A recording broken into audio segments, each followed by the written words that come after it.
Madame, Messieurs, bienvenue dans ce magazine spécial du bilan des activités de l'Agence foncière rurale. La direction du foncier rural est la direction du ministère de l'Agriculture et du Développement rural, chargée de la sécurisation des terres du domaine foncier rural. Elle exerce son activité depuis sa création après le vote de la loi numéro 98-750 du 23 décembre 1998 relative au domaine foncier rural.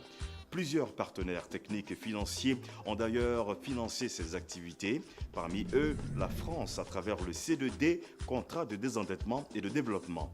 Projet d'appui à la relance des filières agricoles de Côte d'Ivoire par FACI au niveau de sa composante 1 intitulée « Appui à la mise en œuvre de la loi sur le foncier rural ». Après environ 3 années d'exercice dans 15 départements de la Côte d'Ivoire, monsieur le coordonnateur du projet fait le bilan des activités et les perspectives à envisager. Suivons cet élément. Nous avons 804 villages sur les 1210 qui ont les tronçons ouverts et bornés, ce qui nous donne un taux de réalisation de 68%. Il faut noter qu'il y a 604 villages sur les 804 dont les territoires ont une carte provisoire, ce qui nous donne un taux de réalisation de 50% par rapport à l'objectif de base. Et enfin, nous avons 293 villages qui ont une carte définitive de délimitation des territoires, ce qui nous donne un taux de réalisation de 24%. Il faut noter que le projet par FACI a permis de comprendre que la loi relative au domaine foncier rural peut s'appliquer dans toutes les régions de la Côte d'Ivoire. On a noté un engouement des populations, surtout pour la délimitation des parcelles pour la délivrance des certificats fonciers. C'est pourquoi nous avons pu délimiter plus de 70 000 hectares. Avec les difficultés rencontrées, l'accent sera mis sur les campagnes de sensibilisation auprès des opérateurs et auprès des populations avec l'appui du corps préfectoral des régions concernées et des services déconcentrés du ministère. Une visite dans le handball chez le gouverneur a permis de faire le bilan à quelques mois de la fin du contrat des activités de délimitation des territoires de village dans le dit département. Monsieur Jean-Baptiste Zamélé, gouverneur de région, s'est dit satisfait du déroulement de ces activités et a proposé des perspectives pour l'atteinte des objectifs qui leur sont assignés. Au plan législatif, le département de Katiola est composé de 3 sous-préfectures. La préfecture de Katiola, la préfecture de Timbé et la préfecture de Frolan. Ces 3 circonscriptions administratives ont un total de 27 villages. Nous avons bouclé 20 villages, soit un taux de réalisation de 70%. Cela nécessite un déplacement permanent des sous-préfets et donc il est souhaitable qu'un appui soit apporté au corps préfectoral pour la poursuite du projet. Je voudrais pour cela dire merci. Les populations ont compris que c'est dans leur intérêt que cette opération est initiée. Foro, village situé dans le département de Katiola, bénéficiaire du projet par FACI, a réussi les opérations de délimitation des territoires de son village. Les limites ont été matérialisées comme le montre une visite effectuée sur un tronçon de limite. Après le rappel de la procédure, le chef du village a exprimé sa gratitude à l'endroit du président et de son gouvernement pour la chance qui leur a été offerte. La délimitation des territoires de village est un véritable outil de développement. Foro a donc une école, un dispensaire et de l'eau potable. 2 conditions sont indispensables avant que la procédure de délimitation des territoires de village ne commence. Il faut l'existence d'un comité villageois de gestion foncière rurale, CVGFR, ancré dans le village. Un comité de gestion foncière rurale, CGFR, au niveau de la sous-préfecture. La procédure en elle-même peut débuter. Les étapes sont les suivantes. Le recueil de l'historique de constitution du territoire du village, l'ouverture consensuelle des limites du territoire de village, le constat des limites et le bornage du territoire de village, la publicité des résultats à partir de la carte provisoire du village établie par le géomètre expert, l'approbation et la validation des résultats de l'enquête, l'établissement de la carte définitive du village, la publication au journal officiel de l'arrêté fixant les limites du village. Nous sommes ici dans le village de Foro, sur la borne qui limite les 2 villages, Foro et Touro. Je remercie le chef du village pour le travail accompli. Vraiment, je l'ai fait d'attendre.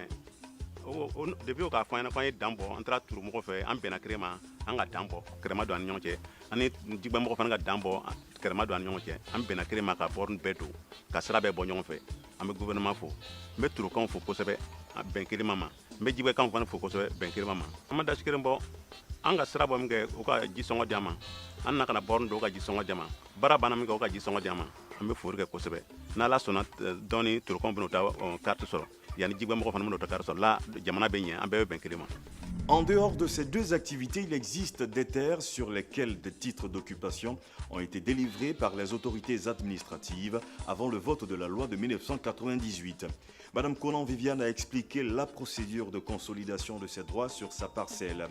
Droit acquis à partir d'un arrêté de concession provisoire signé par le ministre en charge de l'agriculture en la date du 5 avril 1979. Je suis Madame Conan Viviane. J'ai hérité d'un titre foncier de mon père situé sur une parcelle de 20 hectares ici à Kwasi-Bleko.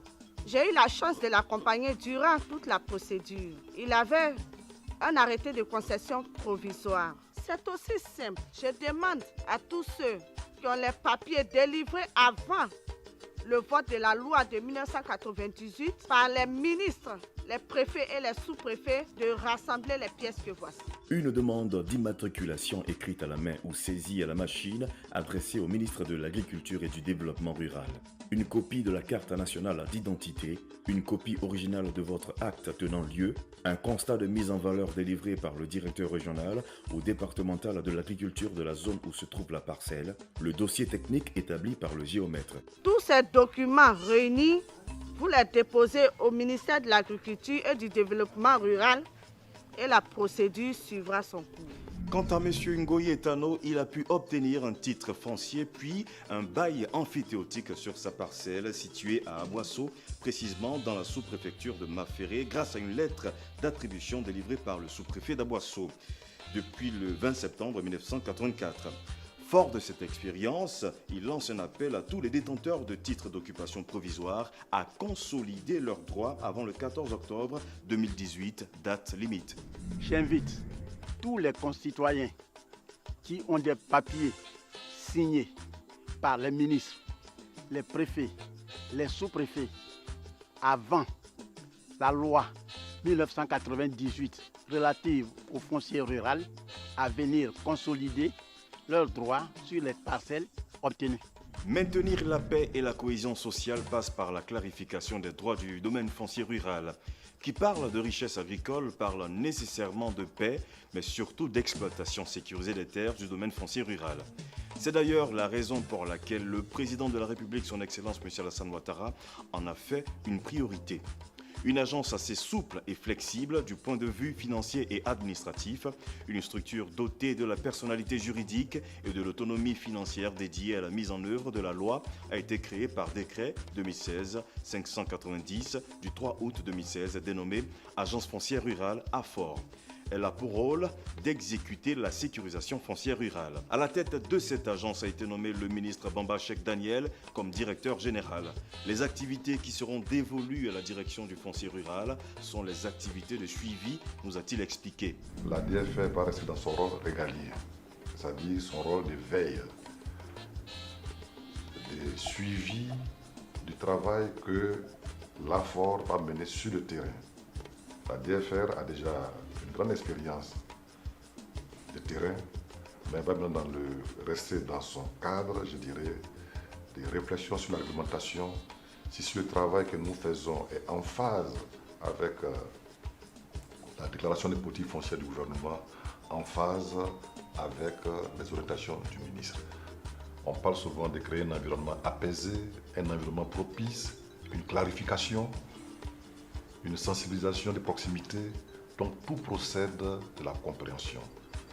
Donc pour nous, tout va être fondé sur la sensibilisation, l'explication, pour qu'il y ait un engouement, je dirais, une union sacrée de tous les Ivoiriens autour de la question foncière. Nous avons réussi à identifier les points de lourdeur, les points de lenteur, les points de blocage. Tout cela a commencé à être élagué. nous avons compris qu'il faut du personnel. Et déjà, nous avons contracté avec l'Institut national Pouti Yamoussoukro pour qu'en 2 ans, nous ayons 200 ingénieurs en foncier nommés. Pour rappel, 2 activités essentielles s'exercent dans le cadre de la mise en œuvre de la loi numéro 98-750 du 23 décembre 1998 relative au domaine foncier rural et sont mises en exergue par le projet, comme l'a cité le coordonnateur du projet. Il s'agit de la délimitation des territoires de village et de la délivrance de certificats fonciers. Le certificat foncier, une fois délivré, quels sont les avantages pour un détenteur de certificat foncier ou de titre foncier? Monsieur Kofi Kwasi Daniel, détenteur de certificat foncier individuel, a suivi les conseils du directeur départemental de l'agriculture de Bokanda et a signé un bail rural avec une entreprise qui exploite leurs terres. Ce sont des mots de gratitude qu'il a prononcés pour cette orientation qui lui permet de subvenir aux besoins de sa famille grâce aux revenus de la location.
Les conflits fonciers ont longtemps perturbé la paix.